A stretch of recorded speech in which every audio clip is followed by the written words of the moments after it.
Hey,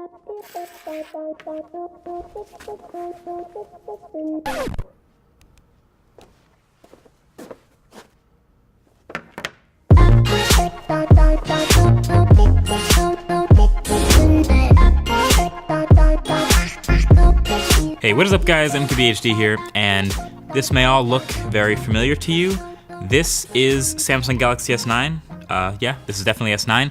And this is new. You're probably wondering if it's worth your money for an upgrade.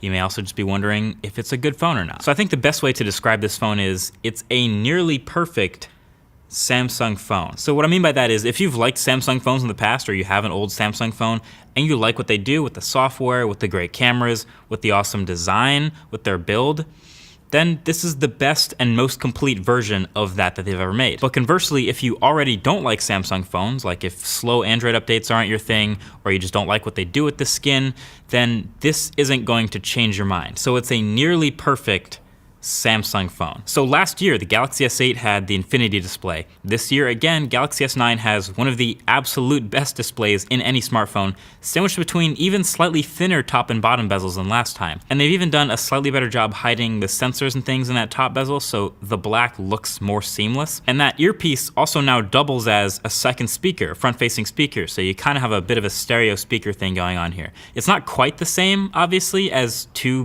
big dedicated front-facing speakers, but at least now it's a bit louder and clearer. If you accidentally block the bottom speaker, which can happen, you don't completely miss what's going on, so it's better. Last year you also had USB-C and wireless charging, fast charging, all that. That is also all still here. USB-C, fast charging, wireless charging, a headphone jack, water resistance is great, clicky buttons, and just overall A+ build quality. Now it's still glass, which means you're still gonna get smudges, so if you wanna pick up a D-brand skin, this new black camo might not make your phone invisible, but it'll make all the smudges and scratches disappear. And then the biggest change on the outside has to be obviously the fingerprint reader placement. It's now in the middle instead of up at the top next to the camera, and that makes a huge difference, even more than people are giving it credit for. It's perfect now. It's raised slightly, so it's easy to know when your finger's on it, when you're not looking at it. And registering your fingerprint is now just a slow swipe, like you roll your finger down the scanner once, which is actually really cool. I thought it was a glitch. Usually you kind of, you have to press it on the fingerprint reader a whole bunch of times to enroll your finger. But during this phone setup, you just roll your finger down at once and it's 100% done. That is awesome. And then there's also now on the back of this phone a blood pressure sensor in addition to the heart rate monitor. So the heart rate monitor is not new. We've had that for a while. You can measure your heart rate. That's quick. But the blood pressure sensor, usually you haven't been able to do that with anything other than like the wrap and the tools in the doctor's office to actually get that reading and that number. I wasn't able to get that reading with S Health or any of the health apps on my phone, but I'll link a really good video from Dave2D on how exactly this works. There's a certain way to get it to help you if you do want to use this phone to measure blood pressure. But as of right now, it's just a pretty cool new addition. Last year's Galaxy S8 also had top-notch specs when it came out. S9 here keeps that up and bumps it up too, again, for 2018. Snapdragon 845 and 4 or 6 gigs of RAM. And this does definitely feel like the smoothest Samsung phone yet. It still doesn't match stock Android. There's still little performance hiccups, like when opening up Bixby, for example, and occasionally in some other Samsung apps. But in my couple of weeks with this phone, that's about it. Everything else nearly matches Pixel 2 in smoothness, and I'm really happy about that. And then there is all the Samsung software. Again, they're still really not shy about their colorful look on top of Android, so it's not gonna change your mind if you already dislike the Samsung stuff, but it's all better. It still has a ton of advanced features. It added iris scanning from the Note, which is a little slower but more secure than regular facial recognition using the front-facing camera. And there's also a new intelligent scan which combines face scanning and iris scanning, basically using which one works better depending on light conditions. So I'm really into the new fingerprint reader, so I haven't necessarily used these as much, but it's cool to have all the options. It still has a bunch of Samsung's big screen tricks and app shortcuts. You still get the Edge shortcuts and some more customization options with those. Sometimes with all this stuff, it can feel like Samsung's just kind of dumping as many features as possible on you. And maybe they are, but that's part of what they do. It still has Bixby and the Bixby button and everything Bixby's good for. Okay, I could have just disabled the Bixby button from day one, I know that, but I decided to give it another chance. I've left it enabled since day one, every day, using Bixby. and it's still not that great. Not only have I triggered it a couple times on purpose, but many times by accident when taking it out of my pocket. And every time I open it, I just kind of scroll down hoping to find something useful in these cards, but usually I don't, so then I close it. Bixby Voice can still do a lot of those like really intricate digging into the settings and longer strings of commands in the phone that other assistants can't do as well, so that's pretty cool. So turn on the flashlight. So if you're into that, if that's something you do on your phone often, you'll like Bixby when it understands you. But I'm not that person, so I'm gonna go ahead and disable it for now. So yeah, this is clearly still unapologetically a Samsung phone in the software department, for better or for worse. There's still 2 browsers out the box, 2 smart assistants, 2 calendars, 2 messaging apps. All the classic half-hearted Samsung ecosystem push is still there, but it's also Android, so you can get rid of that stuff that's annoying if you don't want it. Battery life, I think, is the biggest weakness of these new phones, the S9 and S9 Plus. It's not terrible, but among all the other great things about these phones, the battery life is definitely not great. So I spend most of my time with the S9 Plus, which has the bigger screen but also bigger battery, 3,500 milliamp hours. And it would be dead by the end of the day. And most of my heavy use days with a lot of navigation, a lot of music playing, a lot of screen on time watching videos and social media, that would be enough to kill this phone in a single day. I don't even do that much mobile gaming, but if I were, that would kill it too. The upside of that, as it always is with Samsung, is fast charging and wireless charging.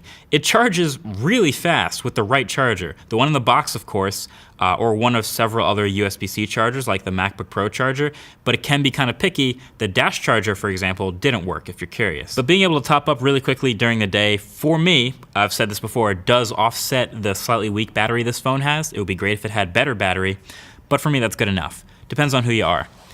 And then for the biggest, most reimagined new change in these phones, that would be the camera.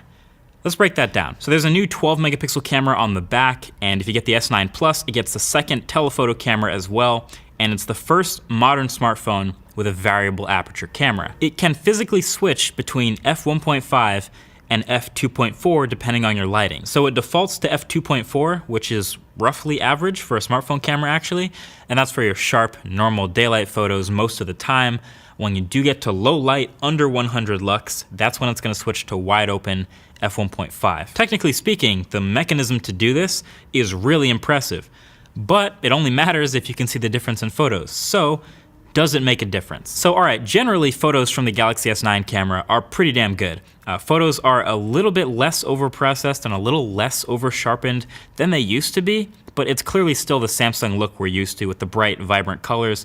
Dynamic range, I'd say, is the most noticeable improvement, but that's something they've actively worked on, so it's good to see.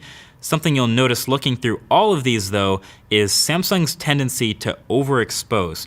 Still, pretty much every photo I take on the Galaxy S9 in auto mode is just a little bit too bright. It's just a little bit. But then it can also be a sort of an advantage when you take it to low light. Galaxy S9 low light photos look pretty good. And that really is thanks to the f1.5 aperture letting in way more light. So the question of, is this variable aperture making a difference? Well, low light shots have seen a real bump up. There's less smoothing because it gets rid of less grain because there's less grain, because there's more light being let into the camera. So fundamentally, yes, it's working. It's still not the best camera in any smartphone though. That's still Pixel 2, hands down. And I'd say it still falls a little bit behind iPhone 10, but I don't think anyone will be disappointed with the third place performance of a great Galaxy S9 camera. Something people have also noticed recently is it shoots video in the Rec 2020 color space instead of Rec 709. That's what happens when you turn on or leave on HDR. If you turn that off, they can be Rec 709. So it's trying to look better again and more saturated on the Samsung displays, but you can turn that off. So all right, back in the impressions video, I did mention that it seems like Galaxy S9 Plus will have a pretty big advantage over the regular Galaxy S9 because you're getting now more RAM, more screen, more battery, and more camera. So it turns out most of this isn't actually that big of a deal. In the more RAM department, yes, Galaxy S9 Plus has 6 gigs of RAM, while the regular S9 has 4 gigs of RAM. Both are plenty.